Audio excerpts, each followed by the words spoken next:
పక్క జరగమ్మా. ఈనాడు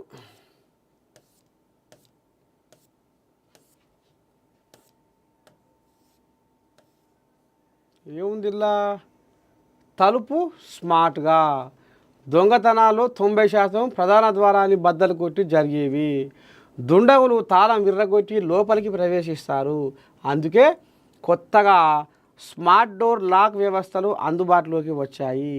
వీటిని బిగిస్తే కొత్త వ్యక్తులు ఎట్టి పరిస్థితుల్లోనూ తలుపు తెరవలేరు. OTP, finger print, mobile app ద్వారా దీన్ని యజమాని నేరుగా ఆపరేట్ చేసుకోవచ్చు. మనం ఇంట్లో లేనప్పుడు బంధువులు ఇంటికి వచ్చిన యాప్ ద్వారా తెరవవచ్చు. ఒకవేళ ఎవరైనా మన ప్రమేయం లేకుండా తాళం తెరిచేందుకు వేలిముద్రలు పిన్ ద్వారా ప్రయత్నిస్తే మన ఫోన్కు నోటిఫికేషన్ వస్తుంది. రిజిస్టర్ అయిన వేలిముద్రల ద్వారా ఎవరు ఎప్పుడు తలుపు తెరిచారో కూడా రికార్డ్ అయ్యి నోటిఫికేషన్ వస్తుంది. మొత్తానికైతే దొంగలు అడుగడుగున బుడిగబాబు లెక్క దొంగలు విచ్చలవిడిగా గల్లీకో దొంగలు తయారయ్యారు. కాబట్టి ఇప్పటికే ఎన్నో రకాలుగా, మొన్న కూడా మనం చెప్పుకున్నాం, డీకే అన్న ఇంట్లో జ్వరబడి దొంగ గంట సేపటి దాకా ఇంట్లోనే గాలించిండు. ఇంకా నయ్యం ఆ బెడ్రూమ్ కల్లా పోలేదు పాపం. అందులో మరి వాళ్ళ మనవరాలు ఎవరో ఉండి పాపం అదురుకొని మరి ఇంకా ఎంత ఇదవునో కానీ దొంగ దాదాపు ఇంట్లో జ్వరబడి గంట సేపటి దాకా అందులోనే ఉన్నాడు అనేది కూడా మరి అందరికీ ఎన్నుకున్న ముచ్చటే. ఇక ఈ రకంగా దొంగతనాలు జరగొద్దు అంటే ఇక మరి తలుపు స్మార్ట్గా దొంగతనాలు జరగొద్దంటే ఇగో ఈ రకంగా ఏదేదో కొత్త వచ్చినాయట. స్మార్ట్ డోర్ లాక్ ఇవి అందుబాటులోకి వచ్చినాయట. ఇక ఇవి మన ఫింగర్ ప్రింట్స్, అదే మన వేలిముద్రలు పిన్ ద్వారా ఇది ఒక మన మొబైల్ యాప్ ద్వారా మన ఇంటికి ఎవరెవరు వస్తుర్రు, ఎవరెవరు పోతుర్రు, అసలు ఏం జరుగుతుంది, మన తలుపు కాడ ఎవరు ఉన్నారు, మన తలుపు కాడ ఉండి తొంగి ఎవరు చూస్తుర్రు, ఇట్లా ఇక ఎవరైనా దొంగలు వచ్చి ఇక దాన్ని సై చేస్తుంటే వాళ్ళకి అక్కడ నోటిఫికేషన్ పోద్దట. ఇక ఈ రకంగా మరి కొత్త టెక్నాలజీ, కొత్త కథ కూడా అందుబాటులోకి వచ్చింది.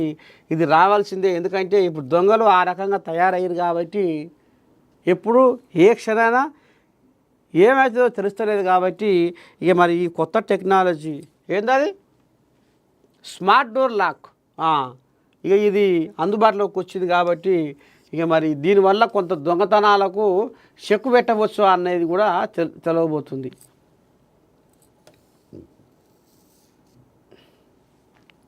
హైదరాబాదులో ఎకో టౌన్, జపాన్ సంస్థలతో తెలంగాణ ప్రభుత్వం ఒప్పందం, పర్యావరణ పరిరక్షణ మా లక్ష్యం. సీఎం మురాసాకి ప్రాజెక్టును సందర్శించిన రేవంత్ రెడ్డి బృందం. పెద్దమనిషి జపాన్ పర్యటనలో భాగంగా ముఖ్యమంత్రి రేవంత్ రెడ్డి నేతృత్వంలోని తెలంగాణ రైజింగ్ ప్రతినిధి బృందం ఆదివారం పర్యావరణ హిత కిటాక్యుషు నగరాన్ని సందర్శించింది. హైదరాబాదులో ఎకో టౌన్ ఏర్పాటుకు జపాన్కు చెందిన ప్రముఖ సంస్థలతో ఒప్పందాలు కుదుర్చుకుంది. ఇందులో భాగంగా అవి పర్యావరణ పరిరక్షణ, వ్యర్థాల నిర్వహణ, రీసైక్లింగ్ రంగాల్లో భాగస్వామ్యం పంచుకుంటాయి. కిటాక్యుషు సిటీ మేయర్ కజుహిసా టేకుచితో ముఖ్యమంత్రి రేవంత్ రెడ్డి, ఐటీ పరిశ్రమల శాఖ మంత్రి దుద్దిల్ల శ్రీధర్ బాబు అధికారులు భేటీ అయ్యారు. పర్యావరణ అనుకూల సాంకేతికతలు, పరిశుభ్రమైన నగర నమూనాలు, నదుల పునరుజ్జీవ విధానాలపై చర్చలు జరిపారు. ఈ సందర్భంగా హైదరాబాదులో ఎకో టౌన్ ఏర్పాటుకు సంబంధించి ఈఎక్స్ research institute, P9 LLC, Nippon steel engineering, new chemical trading, హమితా హోల్డింగ్స్ సంస్థలతో తెలంగాణ ప్రభుత్వం ఒప్పందాలు కుదుర్చుకుంది. ముఖ్యమంత్రి రేవంత్ రెడ్డి సమక్షంలో లెటర్స్ ఆఫ్ ఇంటెంట్పై రాష్ట్ర ప్రభుత్వ అధికారులు, కంపెనీల ప్రతినిధులు సంతకాలు చేశారు. కిటాక్యుషు మాదిరిగా హైదరాబాదును శుభ్రమైన సుస్థిర నగరంగా తీర్చిదిద్దే దిశగా ఈ ఒప్పందాలు జరిగాయి.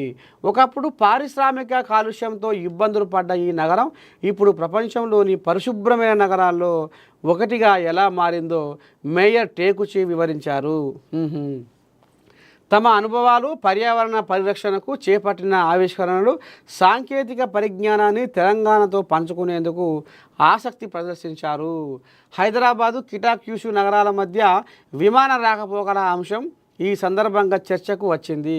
హైదరాబాదులో జపనీస్ భాషా పాఠశాల ఏర్పాటు చేసే ప్రతిపాదనను ముఖ్యమంత్రి ప్రస్తావించారు. జపాన్లో యువశక్తి అవసరం ఎక్కువగా ఉందని, తెలంగాణ యువతకు జపనీస్ భాషలో నైపుణ్యం కల్పిస్తే బాగుంటుంది అన్నట్టుగా ఈ రకంగా మరిగా హైదరాబాద్లో ఏకో టౌన్కు మొత్తానికి కంకణం కట్టుకుంది సర్కారు. జపాన్ సంస్థలతో తెలంగాణ ప్రభుత్వం ఒప్పందం చేసుకొని పర్యావరణ పరిరక్షణగా ముందుకు పోదామన్న ఆలోచనతోటి మరి రేవంత్ రెడ్డి జపాన్లో ఇక మరి ఈ రకంగా మంతనాలు